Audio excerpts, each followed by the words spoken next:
Corona ने एक बार फिर तबाही शुरू कर दी है।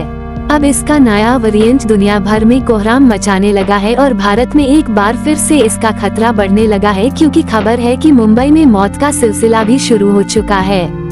मुंबई के केम अस्पताल में सोमवार को 2 कोविड पॉजिटिव मरीजों की मौत हुई है। हालांकि डॉक्टरों का कहना है कि इनकी मौत कोविड से नहीं बल्कि पुरानी बीमारियों की वजह से हुई है। एक मरीज को मुंह का कैंसर था और दूसरे को किडनी से जुड़ी बीमारी नेफ्रोटिक सिंड्रोम थी। इधर एशिया के सिंगापुर, हांगकांग, चीन और थाईलैंड में कोरोना वायरस के मामले फिर से बढ़ रहे हैं। इन देशों में नए मामलों की संख्या में इजाफा हो रहा है। सिंगापुर में 1 मई से 19 मई के बीच 3000 मरीज सामने आए हैं। अप्रैल के आखिरी हफ्ते तक ये संख्या 11,100 थी। यहाँ मामलों में 28% का इजाफा हुआ है। हांगकांग में जनवरी से अब तक 81 मामले सामने आए हैं। इनमें से 30 की मौत हो चुकी है। चीन और थाईलैंड में भी अलर्ट जारी किया गया है। हालांकि यहाँ मरीजों की संख्या के बारे में कोई जानकारी नहीं दी गई है। भारत में 1 जनवरी से 19 मई तक 257 मामले सामने आए हैं। सरकार ने कहा, भारत में हालात नियंत्रण में। भारत में अभी कोरोना की कोई बड़ी लहर नहीं दिख रही है। स्वास्थ्य और परिवार कल्याण मंत्रालय के मुताबिक 1 जनवरी से 19 मई तक देश में केवल 257 मामले सामने आए हैं। हालांकि सरकार के मुताबिक भारत में कोविड-19 की स्थिति अभी कंट्रोल में है। मुंबई में डॉक्टरों ने और भी हल्के लक्षणों वाले मामले देखे हैं, खासकर युवाओं में, लेकिन नई लहर की कोई जानकारी नहीं मिली है। भारतीय हेल्थ एक्सपर्ट्स ने पड़ोसी देशों में बढ़ते मामलों को देखते हुए सावधानी बरतने और वैक्सीन लेने की सलाह दी है। कोविड का नया वेरिएंट JN1 फैल रहा। इस बार संक्रमण के लिए ओमिक्रॉन के नए वेरिएंट JN1 और उसके सब वेरिएंट्स LF7 और NB1.8 को जिम्मेदार माना जा रहा है। अधिकारियों का कहना है कि अब तक ऐसा कोई सबूत नहीं मिला है जिससे ये लगे कि ये नए वेरिएंट पहले से ज्यादा खतरनाक या तेजी से फैलने वाले हैं। हालांकि उनका मानना है कि यह लहर कमजोर इम्यूनिटी वाले लोगों पर अपना असर दिखा सकती है। चीन, थाईलैंड भी अलर्ट पर, वायरस के मामले दोगुने। चीन और थाईलैंड में भी कोविड को लेकर सरकार अलर्ट पर है। चीन में बीमारियों की जांच करवाने जा रहे मरीजों में कोरोना वायरस पाए जाने के मामले दोगुने हो गए हैं। लोगों को बूस्टर शॉट लेने की सलाह दी गई है। Chinese centre for disease and prevention के आंकड़ों के मुताबिक कोविड की लहर जल्द ही तेज हो सकती है।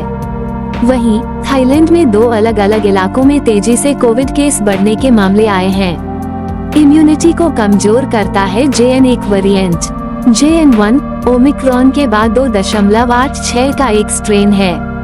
अगस्त 2023 में पहली बार इसका केस मिलने की पुष्टि हुई थी। दिसंबर 2023 में विश्व स्वास्थ्य संगठन WHO ने इसे वेरिएंट ऑफ इंटरेस्ट घोषित किया।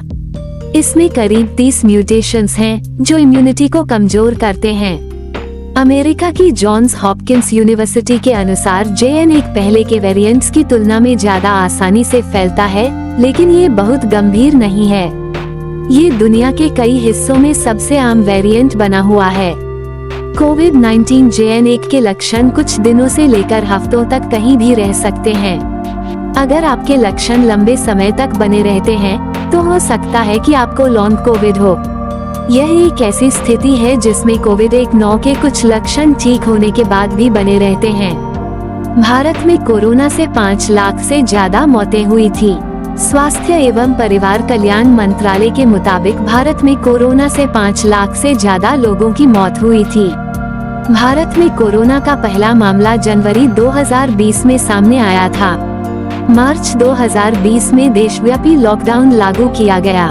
भारत में कोरोना की पहली लहर जनवरी 2020 से फरवरी 2021 तक रही। इस दौरान लगभग 1.08 करोड़ कोरोना के मामले सामने आए।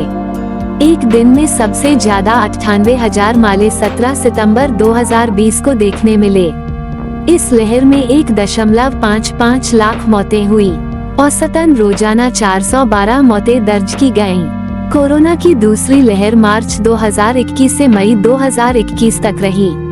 इस दौरान कोरोना के डेल्टा वेरिएंट के चलते अप्रैल-मई 2021 में सबसे ज्यादा मामले और मौतें दर्ज की गयीं। दूसरी लहर सबसे घातक थी, जिसमें अस्पतालों और ऑक्सीजन की भारी कमी देखी गई। डेल्टा वेरिएंट ने तेजी से संक्रमण फैलाया और स्वास्थ्य व्यवस्था पर भारी दबाव पड़ा। इस लहर में 1.69 लाख मौतें हुई। औसतन प्रतिदिन 2769 मौतें दर्ज की गयीं। कोरोना की तीसरी दिसंबर 2021 से फरवरी 2022 रही। ओमिक्रॉन वेरिएंट के चलते जनवरी 2022 में कोरोना का मामले तेजी से बढ़े। ओमिक्रॉन वेरिएंट के कारण तीसरी लहर में मामले तो बहुत बढ़े, लेकिन ये दूसरी लहर की तुलना में कम घातक थी। मृत्यु दर केवल 0.2% थी। इस लहर में 10,465 मौतें हुईं। लगभग 50.05 लाख नए मामले दर्ज किए गए।